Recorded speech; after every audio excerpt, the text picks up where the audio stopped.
Now, I don't know about you, but for me, it's starting to feel counterintuitive that so closely monitoring the right's slow lurch toward authoritarianism and extremism has almost a disorienting effect. Watching every infuriating, maddening, norm-busting twist and turn day after day after day can make any one of us lose the forest through the trees. So sometimes it's helpful for us to stop, look around, and recognize again just how alarming and just how dangerous the situation has become in a relatively short period of time.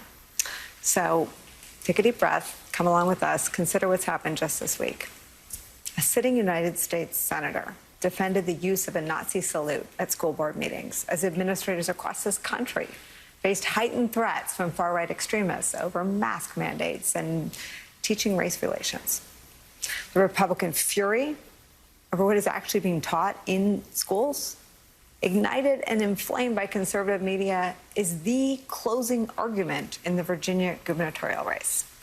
The looming election now somehow orbits around a GOP effort to ban a book. Not just a book, but a Pulitzer Prize-winning treasure written by a Nobel Prize winner on the horrors of slavery. It's racism, straight up. In the same state where right now the far-right organizers of the deadly Charlottesville rally are standing trial. Now, don't get that deadly rally, Unite the Right, they called it, confused with the other deadly rally, the one that took place on January 6th. There are now legitimate questions about Republican coordination ahead of that day, as conservative media desperately seeks to recast what happened, to rewrite that history, all in an effort to whitewash it, redirect blame. Quite a state of affairs. So what is it that we can do? Joining us now is someone who understands extremism, Christopher Goldsmith, an Iraq war veteran and former U.S. Army sergeant. He monitors domestic extremism and national security issues. Jason's still here. Chris, first, tell me what you're seeing around these flashpoints I described. The trial in Charlottesville, Ted Cruz's A-OK with the Nazi salute. This week was a very busy week for people in the intelligence community, and especially folks like myself who specialize in focusing on the far right, people who are basically looking to become domestic terrorists. For Ted Cruz, a senator who is a lawyer and a smart one at that, to decide that on the third anniversary of the Tree of Life massacre, that he would use the Nazi salute as an example of First Amendment speech that's protected. Like, yes, and Merrick Garland responded appropriately, it is protected speech. But for that example to be at the forefront of his mind and at the forefront of the probably young staffer who wrote it is really telling. You know, what I watch, not just on mainstream TV of the hearing live, but on what I call the hate machine, my extra computer, where I monitor Telegram and Gab, real Nazis. I'm not talking about hyperbolic terms. I'm talking about people who put swastikas behind them for their live stream podcasts, who self-identify as nationalist socialists, who self-identify as Nazis. Were ecstatic with Senator Cruz this week. And that was in the midst of celebrating Josh Hawley, Senator Josh Hawley, you know, leader of the Insurrection Caucus, who, you know, was coming at Merrick Garland as if the Attorney General was, you know, the greatest threat to our democracy.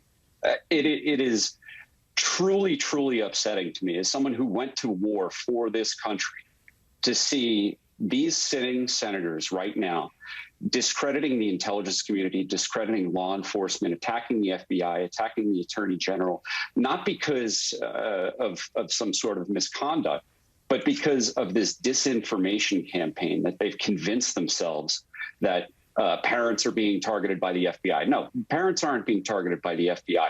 Neo-Nazis are producing videos where they're explicitly talking about going to these school boards to recruit and radicalize Republicans who are upset because they're watching Tucker Carlson all the time. You know, when I use the word fascist, when I use the word Nazi, I'm not talking about Republicans. I'm being specific with my language. These are the people who are celebrating, you know, some of the most popular Republican senators today. Chris, tell me what you're seeing on the sites you monitor about Tucker Carlson's upcoming documentary calling 1/6 a false flag? Yeah, so Ali Alexander, Nick Fuentes, just about everyone in the insurrection movement, people who actually advertised the Stop the Steal lie, like physically traveling around the country from state capital to state capital, doing practice runs like when they invaded the Georgia Capitol, and in Michigan. These folks are ecstatic because they have the biggest voice on cable, not just to help them get their message out, but to help them bilk all of their followers. All of these gullible people who watch Fox News, who, unfortunately are duped into this, not alternative reality, but mythology. They're willing to throw their money at them because they think that's like the patriotic thing to do. It's again, as someone who's defended this country, who served in uniform in a combat zone, I am disgusted. I am deeply upset, and I'm having a hard time even talking about it right now. So, Jason Johnson, you and I have been having a version of this conversation for 5 years. This isn't new. It isn't even surprising that the natural extension of seeing good people on both sides of a KKK rally is that Donald Trump's closest ally in the media is the sort of place where one of the defendants in the Charlottesville civil trial gets his legal advice.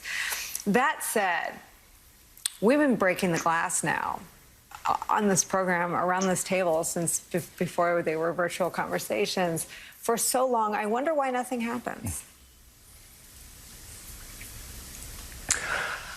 I think what concerns me most, Nicole, things are happening, right? We're calling out people like Tucker Carlson in a normalized way that maybe wasn't happening 5 or 6 years ago. I mean, I'm old enough to remember when it was controversial to say that these guys are racist and these guys are dangerous. So there's been, I think, some progress in the public discourse way in which these people are discussed. The problem is that has not trickled up enough into the people in positions to hold these men and women accountable. When I look at what happened on January 6th, I'm not surprised that Tucker Carlson is making this crazy video. And we have a great colleague, Eamon, who did a tweet earlier today. He's like, if a Muslim American tried to do a false flag video on 9/11, that wouldn't get past production, right? They would have been escorted out of the building. So that's what we're talking about here, that level of racism and disgusting behavior on the case of Fox News. But the other part of it is there's not enough aggression from our current administration about how dangerous these people are. Nicole, we saw last year that there were activists for Black Lives Matter who were being dragged in by the cops for simply liking tweets about protests, and they were being dragged into jail, and they were being questioned. How the heck can we have sitting members of Congress who were basically DMing and TikToking back and forth with insurrectionists, and they're still walking around scot-free? That's what makes me concerned. Not that there are still bigots out there, because that's always been the case in America, but that we don't have an administration that has a wartime consigliere who's serious about holding these people accountable. Yeah, I mean, Jason, I would just say there's something that paralyzes, and I won't just say the left, I mean, myself, everyone that is on the side of democracy, that is on the side of truth, they are almost more paralyzed by how public and brazen the racism, the getting in bed with white supremacists, I haven't heard of any advertisers pulling any ads from Tucker Carlson who basically has a white nationalist-inspired false flag doc airing on the network or on the streaming site. So I wonder whether that is, again, this is a bleak assessment, but you've got Kinzinger purged from the Republican caucus, Liz Cheney, the only person who's paid a price in that caucus, when you've got a bat bleep crazy Marjorie Taylor Greene who's paid no price. Kevin McCarthy didn't try to cut up her donors, just Liz's. What does it say that the more brazen and public the association with extremism is on the right, the more paralyzed the left and everyone else is by it? COVID guy. I think it's because you have, and I think there's a racial component to this, a political component to this.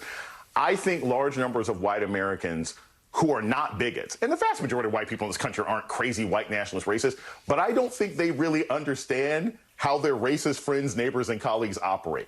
So they always seem to believe that this is something that could be negotiated and discussed. And they don't recognize, no, your uncle is gone. No, your coworker is gone. These people can't be convinced. It's not economic anxiety. And as long as the party that's in a position to possibly do something about it still thinks that beneath all of this, they can talk to their friends again, we will be in this situation. That's what I think the core issue is, because honestly, Nicole, large numbers of white people and certainly people of color have been ringing the alarm bells about this for 10 years now. John McCain was talking about this 15 years ago when he said, we got to do something about neo-Nazis tags going into the armed forces. Yeah, I mean, Chris, if you can just speak to what the reaction is when you flag extremism content that moves from speech, protected speech, to operationalizing violence. What do people, do they jump into action? Is that a clear line when something more can be done? How do people respond?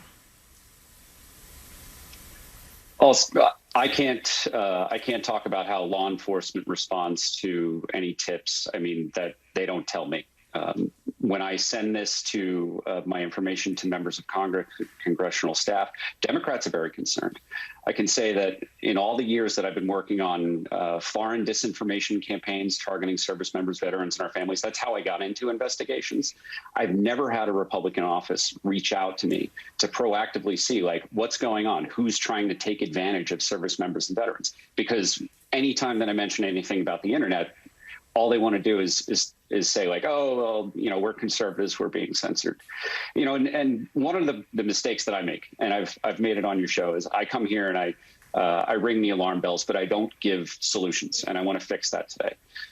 If you want to help a Nazi cry today, you go to Integrity for America and you donate to them to support the Charlottesville website. If you want to help protect your school board, what you need to do is find out when the next meeting is, show up, and sit there quietly and respectfully.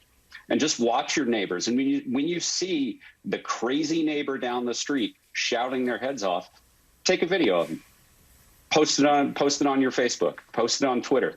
Let your friends and family know what's going on in your neighborhood so that people realize how close to home it is. It's not just on, you know, MSNBC and Fox News and CNN. This stuff is going on in every neighborhood around the country.